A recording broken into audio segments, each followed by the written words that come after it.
उत्तराखंड की गहरी पहाड़ियों के बीच बसा छोटा सा गांव देवकुंड। घना जंगल, तेज बहती कलकल धारा, हवा में देवदार की सुगंध और चारों तरफ एक रहस्यमयी सन्नाटा। ऐसा गांव जहां आधुनिकता की चकाचौंध शायद कभी पहुंच ही नहीं पाती। लेकिन इस जगह को बाकी गांवों से अलग बनाती थी एक चीज, भैरव देव का प्राचीन मंदिर।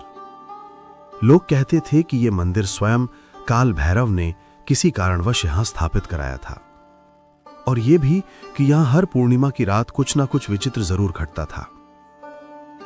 ठंडी दिसंबर की रात, हवा में अजीब सी घुटन, जैसे कोई अदृश्य शक्ति धीरे धीरे गांव पर अपने पांव पसार रही हो। आसमान बादलों से ढका था और जंगल के पेड़ किसी पुरानी कहानी की तरह कांप रहे थे। गांव के लोग जल्दी ही अपने घरों में बंद हो गए, पर एक व्यक्ति जाग रहा था, अर्जुन। अर्जुन एक युवा पर्वतारोही था, साहसी, शांत और बेहद दयालु। उसने कई देशों की यात्रा की थी, पर इस गांव में वो अपने दादाजी की याद में आया था। अर्जुन के दादाजी कहा करते थे, देवकुंड कोई साधारण जगह नहीं बेटा, यहां भैरव देव जीते जागते निवास करते हैं। अर्जुन इन बातों को बचपन की कहानियां समझकर टाल देता था, लेकिन आज रात किस्मत उसे एक ऐसे अनुभव की तरफ ले जा रही थी जिसे वो अपने जीवन भर नहीं भूल पाएगा। रात लगभग 12 बजे अर्जुन चाय बना रहा था कि अचानक दरवाजे पर ठक ठक ठक एक भारी दस्तक हुई। अर्जुन चौंक गया। इस समय गांव का कोई आदमी बाहर क्यों आएगा? उसने दरवाजा खोला, लेकिन बाहर कोई नहीं था, सिर्फ हल्की सफेद धुंध और हवा का झोंका। अर्जुन ने सोचा शायद हवा से कोई चीज लगी होगी, पर तभी उसे ध्यान गया, दरवाजे के पास जमीन पर लाल अक्षरों में कुछ लिखा था। वो झुककर देखने लगा। लिखा था, भैरव पुकार रहा है। अर्जुन का दिल धड़क उठा। ये किसने लिखा? क्यों लिखा? किसे पता था कि वो उस घर में रुका है? उसने चारों ओर देखा, कोई नहीं था, लेकिन हवा में एक आवाज जैसे फुसफुसा रही थी, आजा आजा। अर्जुन अंदर लौट आया, लेकिन उसका मन बेचैन होने लगा। अचानक उसे लगा कोई उसके पीछे घर के अंदर चल रहा है। धीरे धीरे भारी कदमों की आहट। अर्जुन ने साहस करके पीछे मुड़कर देखा और सन्न रह गया। उसके पीछे कोई व्यक्ति नहीं, बल्कि एक परछाई खड़ी थी, ऊंची, लंबी और लाल उज्ज्वल आंखों वाली। अर्जुन की सांसें रुकने लगी, पर वो एक अनुभवी पर्वतारोही था। उसने कांपते हुए कहा, कौन? परछाई धीरे धीरे पास आने लगी, और जैसे ही वो बिल्कुल पास पहुंची, कमरा अचानक तेज प्रकाश से भर गया और वो परछाई गायब हो गई। अर्जुन डर नहीं रहा था, बल्कि उसे लगा जैसे किसी ने इशारा किया हो कि उसे कहीं जाना है, किसी रहस्य की ओर। अर्जुन ने अपना टॉर्च उठाया और घर से बाहर आ गया। वो गांव की पगडंडी से होते हुए पहाड़ के उस ऊंचे हिस्से की ओर चल पड़ा जहां भैरव मंदिर था। पूरी रात सन्नाटा था, पर अर्जुन को लगातार महसूस हो रहा था कि कोई अदृश्य शक्ति उसकी राह दिखा रही है। कभी पत्ते हिलते, कभी हवा कोई दिशा दिखाती, तो कभी रास्ता अपने आप चमकने लगता। अचानक उसे एक बूढ़ी औरत की आवाज सुनाई दी, उधर मत जा, मंदिर की ओर आज मत जाना, तू समझ नहीं रहा लड़के? अर्जुन मुड़ा। एक बूढ़ी साध्वी, बिखरे बाल, कांपता शरीर। अर्जुन ने पूछा, आप कौन? साध्वी धीरे धीरे बोली, मैं भैरव पथ की रक्षक हूं। आज की रात भैरव किसी विशेष भक्त को बुलाते हैं। जिन्हें वो बुला लेते हैं, वो लौटते भी हैं और नहीं भी लौटते। अर्जुन ने गहरी सांस ली और बोला, फिर भी मुझे जाना होगा। साध्वी ने आंखें बंद करके कहा, ठीक है, जाओ, पर याद रखना, भैरव केवल उन्हीं को चुनते हैं जिनके अंदर निर्भयता और भक्ति बराबर की हो। अर्जुन आगे बढ़ गया। मंदिर पहाड़ी की चोटी पर था। लाल झंडे हवा में लहरा रहे थे। सैकड़ों घंटियों की हल्की कंपन हवा में गूंज रही थी। जैसे ही अर्जुन सीढ़ियों के आखिरी पायदान पर पहुंचा, मंदिर के अंदर का दीप अपने आप तेज जल उठा और फिर अर्जुन ने जीवन का सबसे अद्भुत दृश्य देखा। मंदिर के अंदर कोई मनुष्य नहीं था, परंतु एक विशाल छाया पुरुष सिंहासन पर विराजमान थी। उसके गले में मुंडबाला, हाथ में त्रिशूल और चारों ओर लाल आभा। अर्जुन समझ गया, ये स्वयं काल भैरव का रूप है। अर्जुन घुटनों के बल बैठ गया। उसी समय एक बिजली सी चमक उठी और भैरव की छाया देह से एक गड़गड़ाती आवाज आई, अर्जुन तो बुलावे पर आया है, अब तैयार हो जा, तेरा मार्ग आसान नहीं होगा। अर्जुन ने साहस करके कहा, भगवान, आपने मुझे क्यों बुलाया? मंदिर की दीवारें हिलने लगी। अचानक भैरव का रूप एक उग्र प्रकाश में बदल गया और आवाज आई, तेरी नियति एक ऐसे भक्त की रक्षा से जुड़ी है जो आज रात मृत्यु के द्वार पर खड़ा है। अर्जुन घबरा गया, कौन भक्त, कहां? भैरव की अग्नि आभा कांपी और अचानक एक दृश्य अर्जुन की आंखों के सामने उभरा। जंगल में किसी गुफा के भीतर एक साधक तंत्र कठोर तपस्या कर रहा था। भैरव की आवाज गूंजी, उसे दुष्ट शक्तियों ने घेर लिया है, तू यदि आज उसे नहीं बचाएगा तो वो कभी भी प्रकाश में नहीं लौटेगा। अर्जुन बोले बिना नहीं रह सका, मैं तैयार हूं प्रभु। भैरव मुस्कुराए, पर उनकी मुस्कान करुणा नहीं बल्कि युद्ध की घोषणा थी। अर्जुन जैसे ही मंदिर से बाहर निकला, पूरे जंगल में एक अजीब सा कंपन फैल गया। पेड़ हिलने लगे, जानवर चीखकर भागने लगे, जमीन से धुआं उठने लगा, जैसे किसी अद्भुत शक्ति की लड़ाई शुरू हो चुकी हो। और ठीक इसी समय अर्जुन ने दूर पहाड़ की एक गुफा में काला प्रकाश उठता देखा। भैरव की आवाज हवा में गूंजी, वही है, वही स्थान जहां तुझे जाना है, पर याद रख, अंदर केवल एक साधक नहीं बल्कि एक ऐसा रहस्य छिपा है जो तेरी पूरी जिंदगी बदल देगा। अर्जुन की आंखों में दृढ़ता थी। वो गुफा की ओर बढ़ गया। उसे नहीं पता था कि उस गुफा में उसकी पहली भेंट होने वाली है, ऐसे प्राणी से जो मनुष्य भी था और नहीं भी। अर्जुन तेज कदमों से उस दिशा में बढ़ रहा था जहां पहाड़ की गुफा काले प्रकाश से चमक रही थी। जंगल का रास्ता पहले जैसा नहीं था। पेड़ों की शाखाएं खुद ब खुद हिलकर रास्ता रोक रही थीं, जैसे कोई अदृश्य शक्ति अर्जुन को गुफा तक पहुंचने से रोकना चाह रही हो। लेकिन अर्जुन रुका नहीं। गुफा के करीब पहुंचते ही उसे तीव्र गंध महसूस हुई। धूप, हवन, राख और कुछ ऐसा जो बिल्कुल मानवीय नहीं था। गुफा के प्रवेश द्वार पर हवा अचानक ठंडी पड़ने लगी। उसकी सांसें दिखाई देने लगीं, जिसे लग रहा था कि वो किसी दूसरी दुनिया में कदम रखने जा रहा है। अर्जुन ने टॉर्च चलाई और अंदर कदम रखा। गुफा बहुत लंबी थी।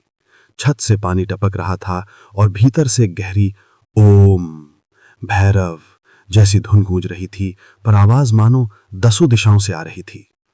कुछ दूरी चलने पर अचानक उसे फर्श पर एक वृत्ताकार यंत्र दिखा। यंत्र के चारों ओर लाल और काले रंग के अजीब प्रतीक उकेरे थे और बिल्कुल केंद्र में कोई बैठा था। वो था साधक त्रिलोचन। उम्र शायद 60 के आसपास, मगर शरीर तपस्या से तपकर कठोर। लंबा जटाजूट, आंखें बंद और चारों तरफ राख से बना सुरक्षा चक्र। उसने उसे पुकारा, महाशय बाहर चलिए, भैरव देव ने मुझे। अचानक साधक ने आंखें खोल दी। आंखें नहीं, अग्नि। उन आंखों में प्रकाश नहीं, आग नाच रही थी। साधक फुसफुसाए, देरी हो चुकी है, वे आ चुके हैं। अर्जुन चौंक गया, कौन आ चुके हैं? इससे पहले कि साधक कुछ बोलते, पूरा गुफा हिलने लगी। दीवारों से काली परछाइयां निकलने लगीं, लंबे हाथ, टेढ़ी उंगलियां, पिघले कोयले जैसे चेहरे। गुफा की छत से उतरती एक भयानक गर्जना, यज्ञ को रोक दो, साधक को हमारे हवाले कर दो। अर्जुन का दिल तेज धड़कने लगा। इस काले प्रकाश में वो प्राणी सिर्फ छाया नहीं बल्कि रक्त पिपासु प्रेतवर योद्धा था। प्रेत छलांग मारकर अर्जुन पर टूट पड़ा। अर्जुन फुर्ती से पीछे हट गया, पत्थर का सहारा लिया, लेकिन वो प्रेत इतना तेज था कि उसकी उंगलियां अर्जुन के कंधे को छू गईं। छूते ही कंधा जल उठा। अर्जुन चीख पड़ा। साधक ने जोर से मंत्र पढ़ना शुरू कर दिया। ओम काल भैरवाय नमः, रुद्राय रौद्र रूपाय। मंत्र की ध्वनि से गुफा का कंपन थमने लगा, पर प्रेत उग्र हो गया। वो उठकर साधक की ओर झपटा। अर्जुन ने बिना सोचे एक बड़ा पत्थर उठाकर उसके सिर पर दे मारा। प्रेत की खोपड़ी चटक गई, पर वो गिरा नहीं, बल्कि क्रोध में उसकी आंखें आग की तरह चमकने लगीं। वो अर्जुन को उठाकर गुफा की दीवार पर दे मारा। अर्जुन का सिर चकरा गया, उसकी टॉर्च गिरकर बंद हो गई। अंधेरा, सिर्फ साधक का मंत्र और प्रेत की फुफारती सांसें। अचानक एक धमाकेदार कंपन हुआ। भैरव देव की आवाज गूंजी, अर्जुन खड़ा हो, तू मेरे नाम का सैनिक है। अर्जुन की नसों में गुफा के दूसरी ओर साधक मंत्र जप कर अपनी रक्षा कर रहे थे। अचानक अग्निकुंड से उठी काली लपटें एक भयानक रूप लेने लगीं और उनमें से निकला प्रेत। लंबी गर्दन, विकृत चेहरा, हाथों की जगह मुड़े हुए पंजे और आंखें मानो जलते कोयले हों। साधक चिल्ला उठे, ये प्रेत जाग गया, ये मेरे प्राण खा जाएगा अर्जुन। प्रेत ने भयानक आवाज में गुर्राया, भैरव भक्त, आज तेरे तप का अंत होगा। उसने साधक पर झपट्टा मारा। साधक की रक्षा वृत्त टूटने लगा, उनका शरीर कांपने लगा, मानो प्रेत उनकी जीवन ऊर्जा खींच रहा हो। अर्जुन का खून खौल उठा। वह तुरंत पास पड़ा एक बड़ा पत्थर उठाकर दहाड़ते हुए प्रेत की ओर दौड़ा। रुक जा दानव! प्रेत साधक की गर्दन पकड़ने ही वाला था कि अर्जुन ने पूरी ताकत से पत्थर उसके सिर पर दे मारा। धड़ाम!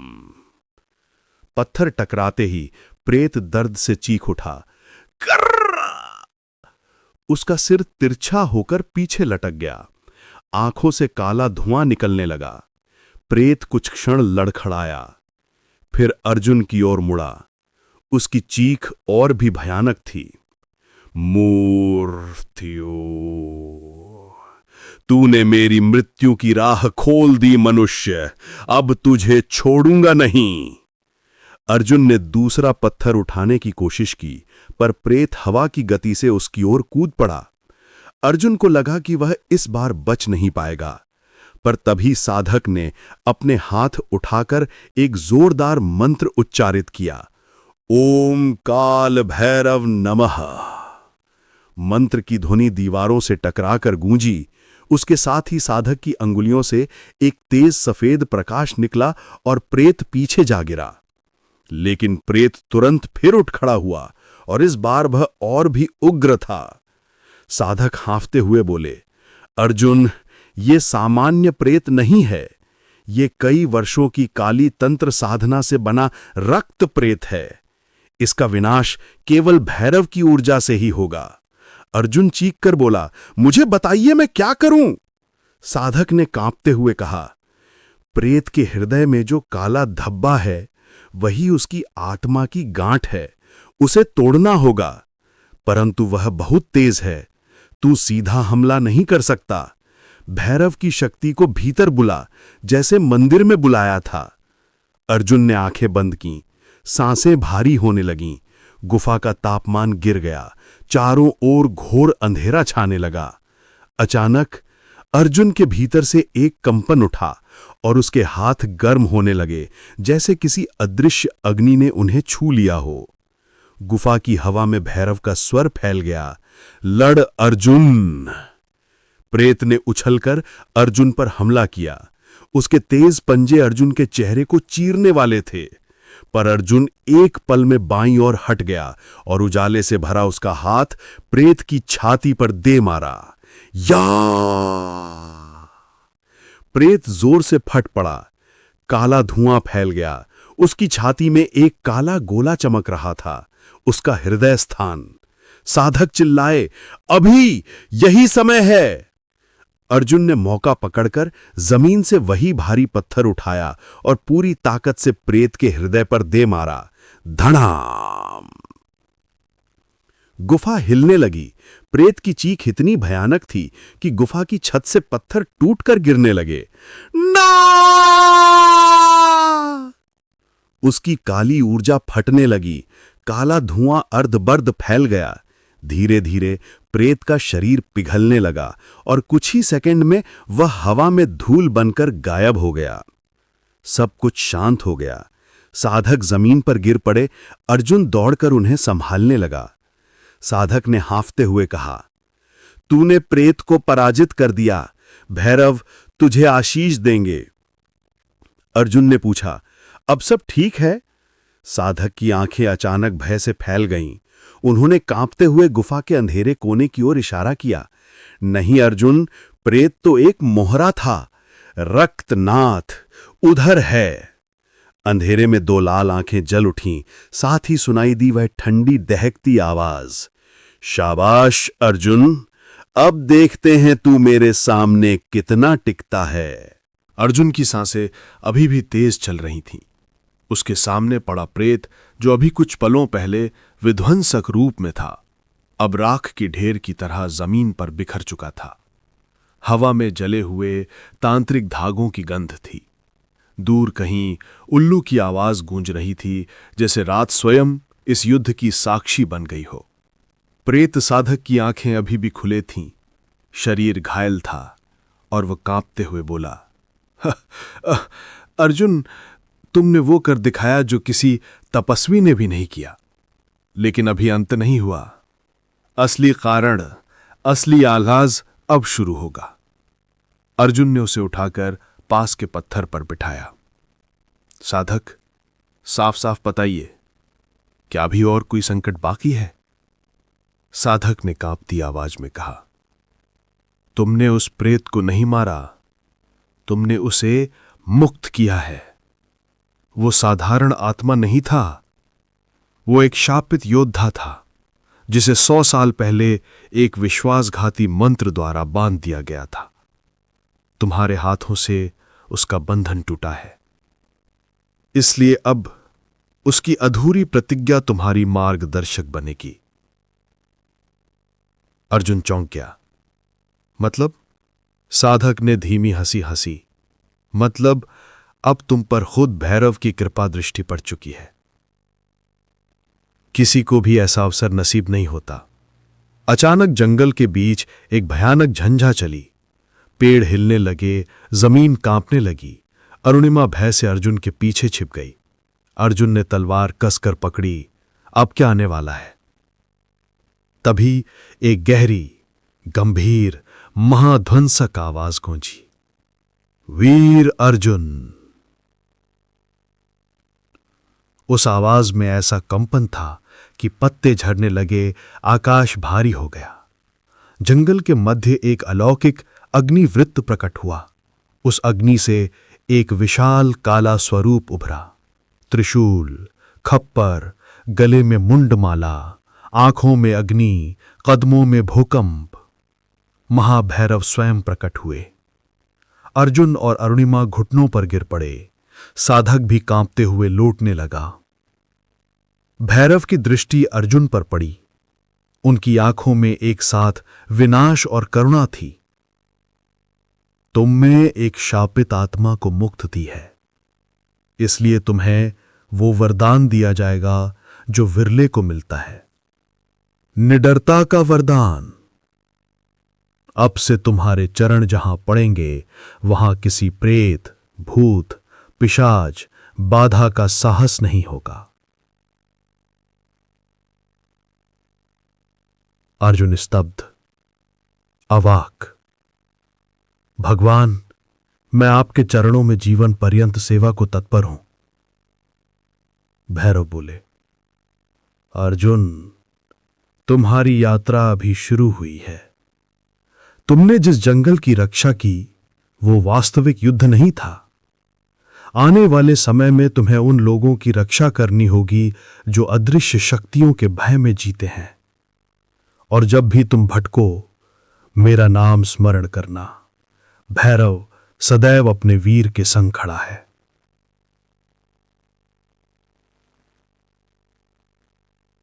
अग्निवृत्त तेज चमका, मंत्रों की ध्वनि गूंजी, जैसे समय स्वयं रुक गया हो। अगले ही क्षण भैरव का स्वरूप प्रकाश में विलीन होकर आकाश की ओर उठ गया।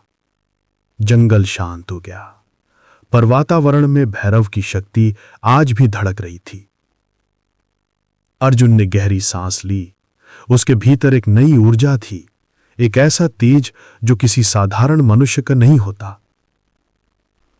अरुणिमा ने उसकी ओर देखते हुए कहा, अर्जुन, आज रात मैंने एक योद्धा का जन्म देखा है। साधक मुस्कुराकर बोला, अब से लोग तुम्हें अर्जुन रक्षक कहलाएंगे, भैरव के प्रिय, रात के संरक्षक। अर्जुन ने अपनी तलवार की धार पर उगते चंद्रमा का प्रतिबिंब देखा, जैसे भैरव की दी हुई शक्ति उसमें धड़क रही हो। और इस तरह एक साधारण गांव का युवक, भैरव भक्त योद्धा अर्जुन बनकर संसार की अदृश्य शक्तियों से रक्षा करने के मार्ग पर निकल पड़ा। कहानी समाप्त, पर अर्जुन की गाथा भी शुरू हुई है। यदि आपको भैरव भक्त अर्जुन की ये अद्भुत, रोमांचक और अलौकिक कथा पसंद आई हो तो इस वीडियो को जरूर लाइक करें, अपनी राय और पसंदीदा हिस्सा कमेंट में लिखें और ऐसे ही रहस्यमयी, भक्तिमय व थ्रिल से भरी नई कथाएं पाने के लिए चैनल को सब्सक्राइब करना बिल्कुल न भूलें। आपका एक लाइक हमारे लिए आशीर्वाद जैसा, आपका एक कमेंट हमारी प्रेरणा बन जाता है और आपकी एक सब्सक्रिप्शन हमें नई कहानियां बनाने की शक्ति देती है। जय भैरवनाथ। अगली कहानी तक आशीर्वाद और शक्ति आपके साथ रहे।